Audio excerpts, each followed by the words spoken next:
नमस्कार, बहुत स्वागत है आपका। आप देख रहे हैं प्राइम टाइम। मैं हूं राकेश पाठक। बुलेटिन की शुरुआत हमेशा की तरह 5 बड़ी खबरों के साथ करेंगे।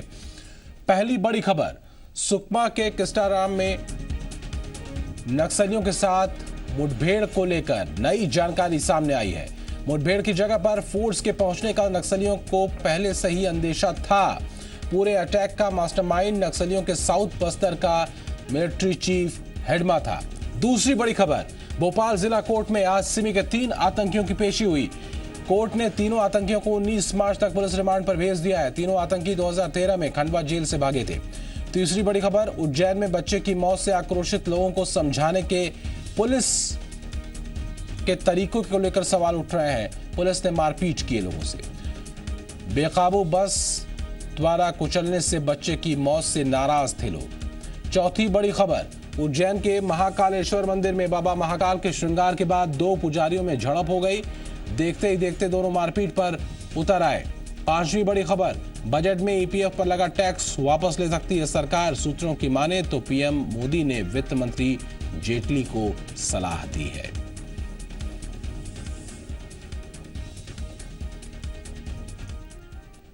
और बुलेटिन की शुरुआत में सबसे पहले बात उज्जैन की। उज्जैन के महाकालेश्वर मंदिर में बाबा महाकाल के श्रृंगार के बाद 2 पुजारियों में झड़प हो गई। देखते ही देखते दोनों मारपीट पर उतारू हो गए। तस्वीरों में आप साफ देख सकते हैं किस तरीके से एक पुजारी दूसरे पुजारी को मारने के लिए आगे बढ़ रहा है। हालांकि इस दौरान दूसरे पुजारियों ने बीच बचाव कर मामले को शांत कराया, नहीं तो नज़ारा कुछ और हो सकता था। धार्मिक नगरी उज्जैन के महाकालेश्वर मंदिर में हुई इस शर्मनाक घटना से श्रद्धालुओं के बीच मंदिर की छवि धूमिल हुई है। वहीं मामले में कोई भी पुजारी कुछ कहने से बच रहा है।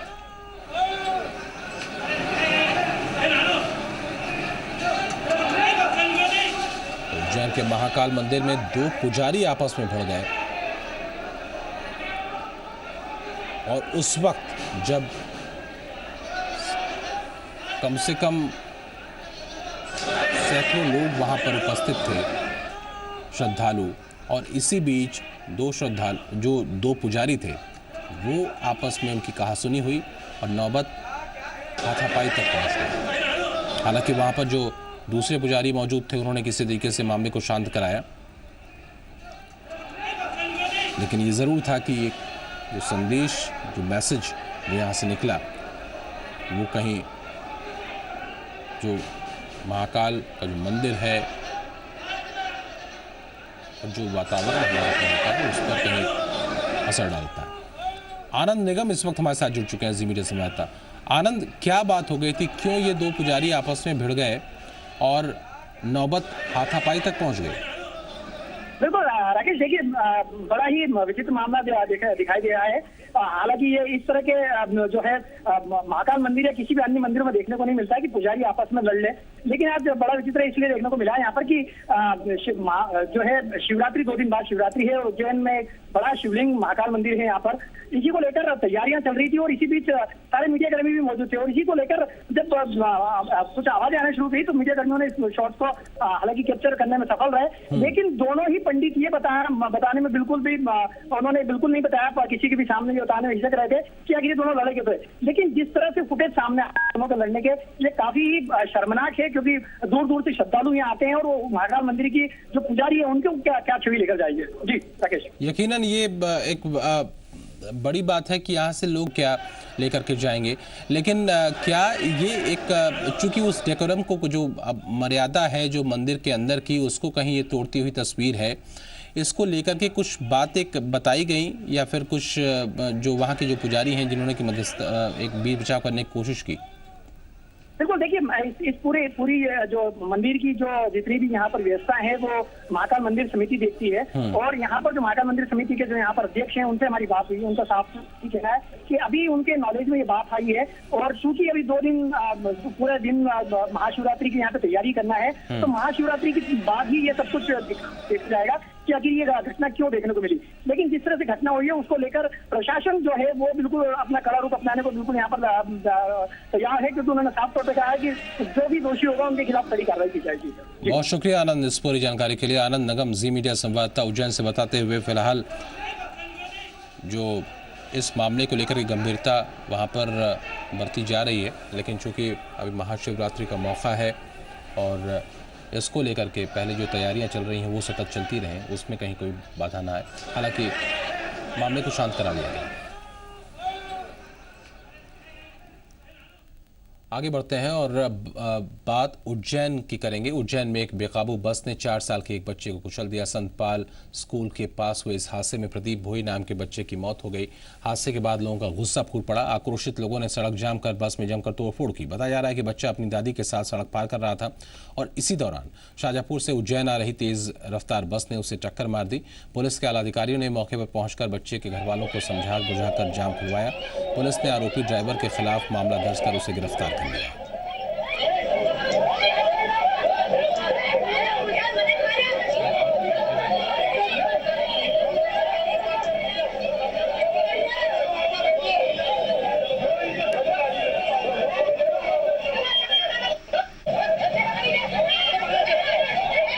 शाहजहांपुर से उज्जैन चलने वाली राजा राजेश्वरी बस है, उसकी चपेट में आने से उसकी डेथ हो गई है। बस जब्त कर ली और ड्राइवर को गिरफ्तार कर लिया। ग्वालियर में विधायक जी की अगवानी में वर्दी की गरिमा भूलना TISS सिकरवार को महंगा पड़ गया। दरअसल हजीरा थाना क्षेत्र के गदाईपुरा इलाके में शुक्रवार को टेंट हाउस गोदाम में लगी भीषण आग में 50 लाख से ज्यादा का नुकसान हुआ था। विधायक जयभान सिंह पवैया भी मौके पर पहुंचे, लेकिन जैसे ही विधायक जी गाड़ी से उतरे, हजीरा थाने के TISS सिकरवार ने उनके पैर छूकर उनकी अगवानी की। उनके पैर छूने का वीडियो वायरल होने के बाद SP ने TI को कारण बताओ नोटिस जारी कर दिया। साथ ही नोटिस का जवाब आने के बाद उचित कार्रवाई का भरोसा दिया जा रहा है।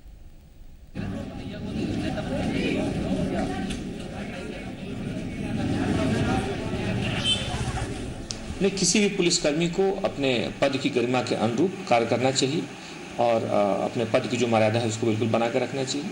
इसमें संबंधित TI का भी स्पष्टीकरण लिया गया है। थाना प्रभारी के इस आचरण के लिए उन्हें सो कॉज नोटिस जारी किया गया है। तदनुसार उनकी जानकारी आने के बाद उसमें कार्रवाई की जाएगी। ओडिशा के राउरकेला से पकड़े गए सिमी के 3 आतंकियों को भोपाल जिला कोर्ट ने 19 मार्च तक पुलिस रिमांड पर भेज दिया है। साल 2013 में खंडवा जेल से फरार हुए तीनों आतंकियों को सुरक्षा कारणों से जज भूपेंद्र सिंह के घर पर ही पेश किया गया। सिमी के 3 आतंकियों को राउरकेला से NIA की टीम भोपाल लाई थी, जिसके बाद तीनों को ATS को सौंप दिया गया था। ये तीनों आतंकी 1 अक्टूबर 2013 को खंडवा जेल से फरार हुए थे। राउरकेला से गिरफ्तारी के वक्त इन सिमी आतंकियों के पास से उज्जैन का नक्शा और सिंहस्थ मेले के कई अहम दस्तावेज मिले थे, जिससे आशंका जताई जा रही है कि सिंहस्थ कुंभ इनके निशाने पर था। इसके अलावा इनकी प्लानिंग छत्तीसगढ़ के जांजगीर चांपा में SBI बैंक को लूटने की भी थी। इसके लिए उन्होंने इलाके की रेकी भी की थी। और इस पूरे मामले पर जी मीडिया संवाददाता शरद श्रीवास्तव की रिपोर्ट। खंडवा जेल से भागे सिमी के 3 आतंकियों को 19 मार्च तक ATS की रिमांड पर भेज दिया गया है। पहले इन तीनों आतंकियों को भोपाल डिस्ट्रिक्ट कोर्ट में पेश किया जाना था, लेकिन सुरक्षा कारणों के चलते NIA की टीम ने इन्हें जज BS भदौरिया के आवास पर पेश किया, जहां से 19 मार्च तक इन्हें ATS की रिमांड पर भेज दिया गया है। उम्मीद की जा रही है कि रिमांड के दौरान ATS इनसे मध्य प्रदेश में इनके नेटवर्क के बारे में पूछताछ कर सकती है। ये पूछताछ इसलिए भी अहम है क्योंकि जब ये आतंकी खंडवा जेल से फरार हुए थे, उसके बाद जब इनकी गिरफ्तारी उड़ीसा के राउरकेला में हुई तो इनके पास से सिंहस्थ के नक्शे बरामद हुए थे, जिसके बाद ये आशंका जाहिर की जा रही थी कि जो सिंहस्थ मेला है इनके निशाने पर है।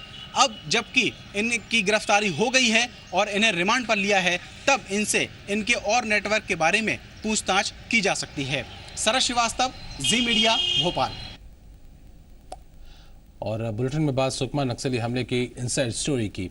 सुकमा के गस्टाराम में डब्बा मरका में सुरक्षा बलों पर नक्सली हमले में 3 जवान शहीद हो गए और 16 जवान जख्मी हुए। अब इस हमले की पूरी इनसाइड स्टोरी हम आपको बताते हैं। मुठभेड़ की जगह पर फोर्स के पहुंचने का नक्सलियों को पहले से ही अंदेशा था। ये जगह दंडकारण्य स्पेशल जोनल कमेटी के सचिव रमन्ना का गढ़ है। इस पूरे अटैक का मास्टरमाइंड नक्सलियों के साथ कि साउथ बस्तर का मिलिट्री चीफ हिडमा है जिसने इस पूरी वारदात को अंजाम दिया। दरअसल 6 दिनों पहले तेलंगाना पुलिस ने 8 नक्सलियों का एनकाउंटर किया था जिसमें हिडमा को मार गिराने का दावा किया गया था। बाद में ये दावा गलत निकला। हिडमा वहां से फरार होने में कामयाब हुआ। इस एनकाउंटर में इन नक्सलियों का बड़ा लीडर हरभूषण भी मारा गया। हिडमा करीब 500 नक्सलियों के साथ वहां से वापस छत्तीसगढ़ भाग गया। छत्तीसगढ़ में हिडमा इस दल के साथ सुकमा के किस्टाराम में अपने गढ़ में आने की कोशिश करने लगा, वापस आ रहा था, जिसकी खुफिया जानकारी छत्तीसगढ़ पुलिस को मिली। इसके बाद 2 फरवरी को ही 169 कोबरा और 30 डीआरजी के जवानों का दल किस्टाराम के लिए रवाना हुआ। आपको ये बता दें कि आपको जानकर ये हैरानी होगी कि छत्तीसगढ़ की फोर्स तेलंगाना की तरफ से बॉर्डर में इंटर कर रहे नक्सलियों को घेरने निकली तो इसकी जानकारी नक्सलियों को भी हो चुकी थी। किस्टाराम के डब्बा मरका में जैसे ही फोर्स पहुंची, बैठक कर रहे नक्सलियों के दल ने पहले ताबड़तोड़ फायरिंग शुरू कर दी।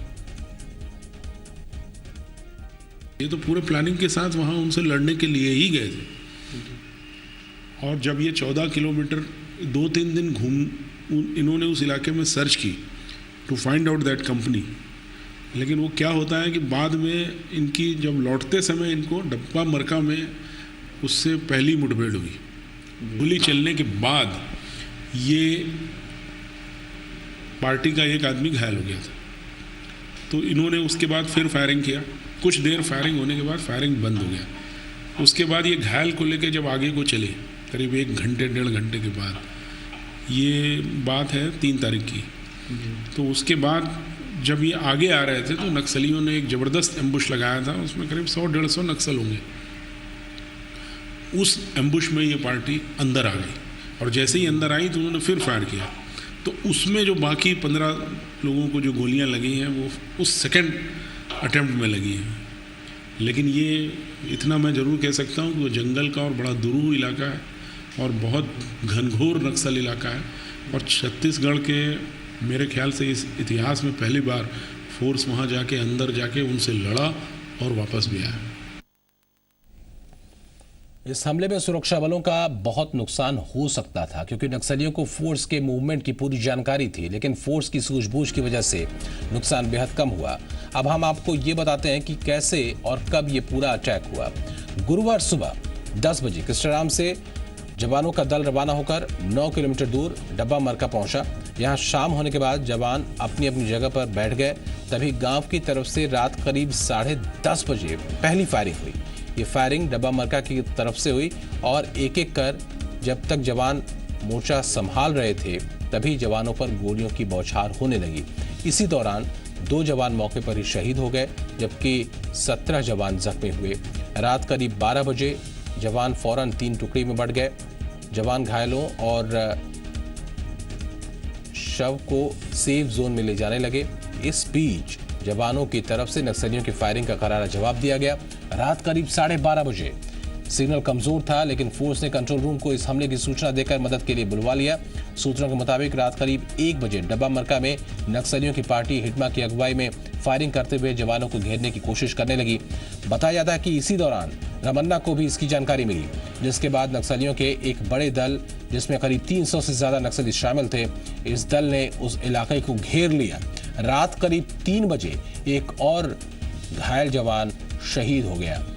अब भी दोनों तरफ से रुक रुक कर फायरिंग हो रही थी। इस दौरान खम, भेजी, केरला क्षेत्र से फोर्स के 700 से ज्यादा जवान मौके पर के लिए रवाना हो गए।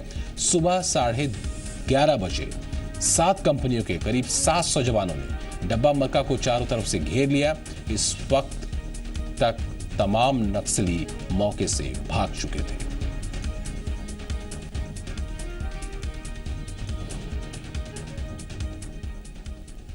मध्य प्रदेश में छात्रों की खुदकुशी का सिलसिला थमने का नाम नहीं ले रहा है। एग्जाम फोबिया का डर छात्रों के मन पर इस कदर घर करता जा रहा है कि वो खुदकुशी को ही इसका आखिरी रास्ता समझ बैठे हैं। सरकार से लेकर शिक्षा विभाग को हिलाकर रख देने वाली खुदकुशी की वारदातें एक बार फिर सवाल खड़े करती हैं कि क्या नंबर और परीक्षा हमारे बच्चों की जिंदगी से ज्यादा कीमती है। आपके सामने होशंगाबाद और सागर के अभिषेक और दीपिका की तस्वीरें हैं जो महज इसलिए जिंदगी की जंग हार गए क्योंकि फिजिक्स और अंग्रेजी में वो कमजोर थे।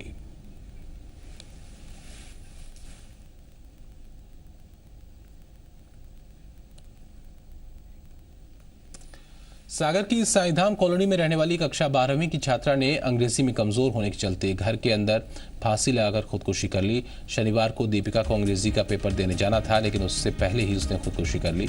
दीपिका ने अपने सुसाइड नोट में लिखा है कि पापा, मैं अंग्रेजी में कमजोर हूं, इसलिए जा रही हूं।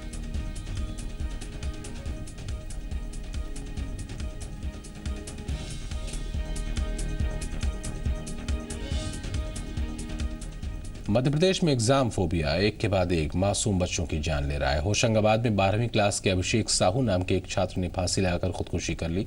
अभिषेक ने अपने पीछे छोड़े शायलाइन के सुसाइड नोट में लिखा है कि फिजिक्स का पेपर है, लेकिन फिजिक्स नहीं आती।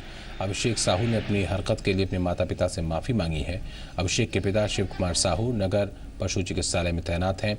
शुक्रवार रात को अभिषेक के पिता शिव कुमार साहू ने उससे बात की और अपने कमरे में चले गए। सुबह जब वो अभिषेक को उठाने कमरे में पहुंचे तो देखा कि उसने केबल के वायर से फांसी का फंदा बनाकर खुदकुशी कर ली है। एक हमें वहाँ से सुसाइड नोट मिला है जिसमें बच्चे ने लिखा है कि वो फिजिक्स का जो प्रेशर है वो झेल नहीं पा रहा, उसकी वजह से उसने कदम उठाया। इसमें मर्ग कायम कर लिया और बाकी जांच की जा रही है कि इनकेस अगर कोई प्रताड़ना का अभी तक तो कुछ सामने नहीं आया है, पर देखते हैं कोई विवेचना में अगर कोई तथ्य सामने आता है तो उसके हिसाब से कार्रवाई करेंगे। नोट्स में बस यही लिखा हुआ है, फिजिक्स का पेपर, फिजिक्स नहीं आती है उसको, बस यही, इसके अलावा कुछ नहीं। इसके अलावा स्कूल वालों को ज़्यादा वो है क्योंकि उन लोगों को समझने चाहिए तो जो मतलब पहली क्लास से 12वीं तक वहीं पढ़ते आ रहा है, तो उसका बेस उसकी समझ के हिसाब से सब्जेक्ट अलॉट करने थे, मैथ साइंस 11th या 12th में। या आज आप उसको बता रहे हो जब पेपर आ गया कि आपको इंग्लिश में राइटिंग अच्छी नहीं है, इतने दिनों से कहाँ गए थे जब 12 साल से आपके स्कूल में पढ़ रहा है। तो सेल्फी लेने की चाहत में एक बार फिर कई तरह के हादसे सामने आते रहे। कुछ ऐसा ही हादसा जबलपुर में हुआ, जहां सेल्फी के चक्कर में एक किशोर की मौत हो गई और उसके दोस्त को फ्रैक्चर हो गया। दरअसल शुक्रवार शाम ओम नागदेव अपने साथियों के साथ MPEB नया गांव घूमने गया था, जहां सभी दोस्त बिजली के खंभों के ढेर पर खड़े होकर सेल्फी लेने लगे। इसी बीच लोहे के खंभे फिसलने लगे, जिससे ओम और उसके साथी गिर गए। इस घटना में ओम काफ़ी वजनी खंभों के बीच फंस गया। जैसे तैसे ओम को इलाज के लिए निजी अस्पताल में भर्ती कराया गया, लेकिन आज इलाज के दौरान उसने दम तोड़ दिया। इंदौर में एक बार फिर ग्रीन कॉरिडोर बनाया गया। इस बार 21 साल के दुर्गेश 3 लोगों को नई जिंदगी दे गए। बड़वानी के रहने वाले दुर्गेश 2 मार्च को हुए एक सड़क हादसे में गंभीर रूप से जख्मी हो गए थे। हादसे के बाद से दुर्गेश का इलाज इंदौर में चल रहा था, लेकिन शुक्रवार शाम को डॉक्टर्स ने दुर्गेश को ब्रेन डेड घोषित कर दिया था। इस गमगीन वक्त में दुर्गेश के परिवार ने हिम्मत से काम लिया और 3 लोगों को नई जिंदगी मिल गई।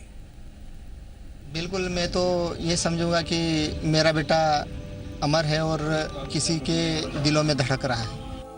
इस पिता ने अपने बेटे को खो दिया है। नाम था दुर्गेश और उसकी उम्र थी महज 21 साल। एक एक्सीडेंट में वो गंभीर रूप से घायल हुआ। इंदौर में उसका इलाज भी चला, लेकिन डॉक्टर उसे बचा नहीं पाए। एक पिता के लिए ये वेदना की घड़ी थी, लेकिन उस पिता ने अपने बेटे को खो देने के बाद भी जिंदा रखने का फैसला लिया और दुर्गेश के शरीर के अंदर मौजूद ऑर्गन को उन्होंने दान देने का फैसला किया। नेशनल लेवल पे टाइकांडो चैंपियन था मेरा बेटा, पर ईश्वर ने मेरा साथ क्यों छुड़वा दिया। बिल्कुल, मैं तो ये समझूंगा कि मेरा बेटा अमर है और किसी के दिलों में धड़क रहा है। भगवान उसकी आत्मा को शांति दे। दुर्गेश तो चला गया, लेकिन जाने के बाद वो 3 लोगों को जिंदगी दे गया और उन जरूरतमंदों तक दुर्गेश का अंग सही वक्त पर और सही अवस्था में पहुंचे, इसके लिए प्रशासन ने भी अपनी कमर कस ली और इंदौर में एक बार फिर से ग्रीन कॉरिडोर की व्यवस्था की गई। पिछले 5 महीनों में ये 6ठी बार ऐसा मौका था जब इंदौर में ग्रीन कॉरिडोर की व्यवस्था की गई, ताकि किसी भी ट्रैफिक से उलझते हुए उन अंगों को जल्द से जल्द जरूरतमंदों तक पहुंचाया जा सके। दुर्गेश का हार्ट मुंबई भेजा गया, लीवर को दिल्ली और किडनी को इंदौर के ही दूसरे अस्पताल में भेजा गया। ग्रीन कॉरिडोर की व्यवस्था की कमान खुद इंदौर संभाग के कमिश्नर ने संभाली। ये 6वां अवसर था जब पिछले 5 महीनों में हम लोगों ने कॉरिडोर बना करके हार्ट और लिवर को दिल्ली और बॉम्बे दिल्ली में हमने लिवर मेदांता में, और हार्ट को हम लोगों ने फोर्टिस मुंबई में भेजा है। इसके अलावा दो किडनियों का इस्तेमाल हमने इंदौर में ही यहाँ के पेशेंट्स के लिए किया है, 2 आँखों का इस्तेमाल यहाँ के पेशेंट्स के लिए किया है, और स्किन का इस्तेमाल किया है। ये सब हो पा रहा है क्योंकि जो इंदौर के नागरिक हैं वो जागरूक हैं। मैं ये कह सकता हूँ कि एक साथ हम लोगों को न केवल इंदौर शहर में बल्कि बॉम्बे और दिल्ली में भी ग्रीन कॉरिडोर्स बनाने पड़ते हैं। एक शख्स ने इस दुनिया से जाने के बाद कई लोगों को जिंदगी दे दी। इस कड़ी में प्रशासन के ग्रीन कॉरिडोर की व्यवस्था भी सराहनीय है, लेकिन एक सवाल भी है, क्या हम विकास की राह में चलने वाले देश के देशवासी होने के नाते ये सपना नहीं देख सकते कि 24 घंटे 7 दिन यानी साल के 365 दिन किसी भी वक्त किसी विषम परिस्थिति में ग्रीन कॉरिडोर जैसी जीवनदायिनी व्यवस्था का लाभ नहीं ले सकते? जरा सोचिए। इंदौर से शरद व्यास, जी मीडिया। छत्तीसगढ़ के सुकमा में नक्सली मुठभेड़ में शहीद हुए सीआरपीएफ के जवान फतेह सिंह कुडापे का पार्थिव शरीर उनके गृहग्राम सिवनी जिले के कटिया गांव लाया गया, जहां सेना के जवानों ने उन्हें गार्ड ऑफ ऑनर दिया और इसके बाद अंतिम संस्कार उनका किया गया। इस मौके पर Seoni collector Dhanraju, SP A.K. Pandey समेत बड़ी तादाद में अधिकारी, जनप्रतिनिधि और लोग मौजूद रहे। आपको बता दें कि 24 अप्रैल को फतेह सिंह की शादी होनी थी। मंगनी की रस्म पूरी हो चुकी थी। क्षेत्र के जनप्रतिनिधि शहीद फतेह सिंह कुडापे की शहादत पर गर्व महसूस कर रहे हैं।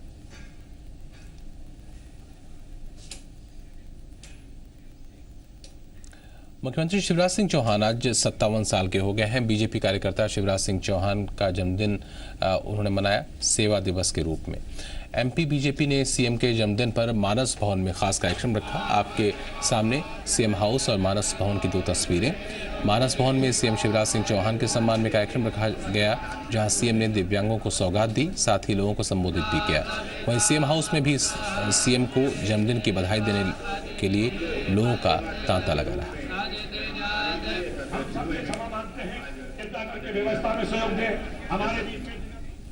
तो प्राइम टाइम में फिलहाल इतना ही। नमस्कार।